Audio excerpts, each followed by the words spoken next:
Salut à tous, salut à toutes, c'est Etienne pour Carpe Division. En hiver, on va déclencher beaucoup moins de touches. Je suis pas sûr que ça soit vrai. On a envie que quand ça pique, ça pique. On n'a pas envie de décrocher ce putain de poisson qu'on a mis des heures et des heures et des heures à traquer. Dans cette vidéo, on va parler montage, on va parler amorçage, donc installe-toi, c'est parti.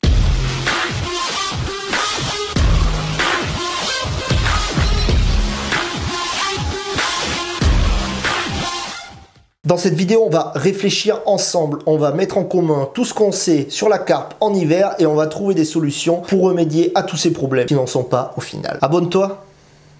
La carpe en hiver, qu'est-ce qu'on sait? On sait que les carpes se nourrissent peu. On sait que la plupart du temps, elles se nourrissent de façon opportuniste, histoire de dépenser moins d'énergie. C'est vraiment des flemmardes. On sait qu'en hiver, la carpe va se nourrir dans son milieu naturel de petites larves, de petits invertébrés, de petites choses qu'elle va trouver près de ses zones de tenue. On sait que la carpe l'hiver se nourrit du bout des lèvres. Je sais pas c'est quoi cette expression, mais on le dit. On sait que l'appareil digestif des carpes est au ralenti. On sait également que les eaux sont froides et on sait également que les eaux sont claires.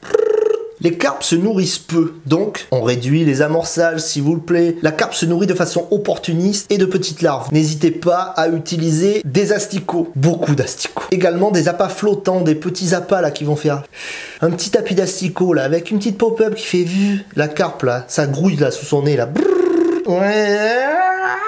Elle fonce dessus, quoi, c'est normal. La carpe se nourrit du bout des lèvres, du coup, on réduit les bas de ligne, on réduit les èches, les bouillettes. Réduire les bas de ligne va permettre de piquer le poisson beaucoup plus vite. Dès qu'il va aspirer, boum, il va sentir la tension du plomb, boum, et ça va piquer dans sa lèvre inférieure, si le montage est bien fait. L'appareil digestif des carpes est au ralenti. On utilise de l'amorçage et des appâts digestes, aérés. On oublie les bouillettes en mode caillou de 30 mm. Le mieux, c'est le maïs doux. Les carpes en raffolent, encore plus l'hiver. L'eau est froide l'hiver. On oublie tous les boosters à base d'huile. L'huile dans l'eau froide, ça va figer. Les farines de poisson et les farines épicées, c'est ce qui va diffuser le mieux en eau froide. L'eau est super claire en hiver. On va utiliser des montages méga discrets, fluorocarbone, des montages qui plaquent le fond vraiment.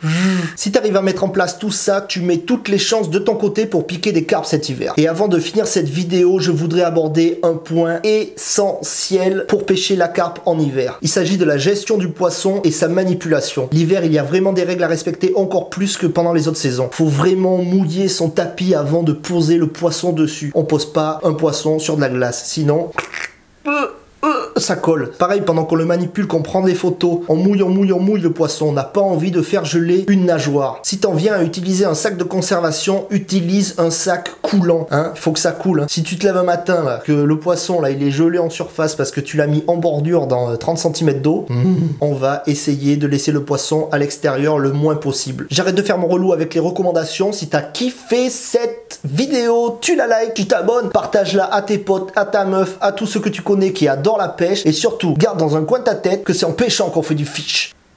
Ah oui, l'hiver, essayez d'avoir des montages d'avance, des montages déjà faits. Faire des putains de nœuds avec les putains de gants ou les putains de doigts gelés, c'est relou, relou.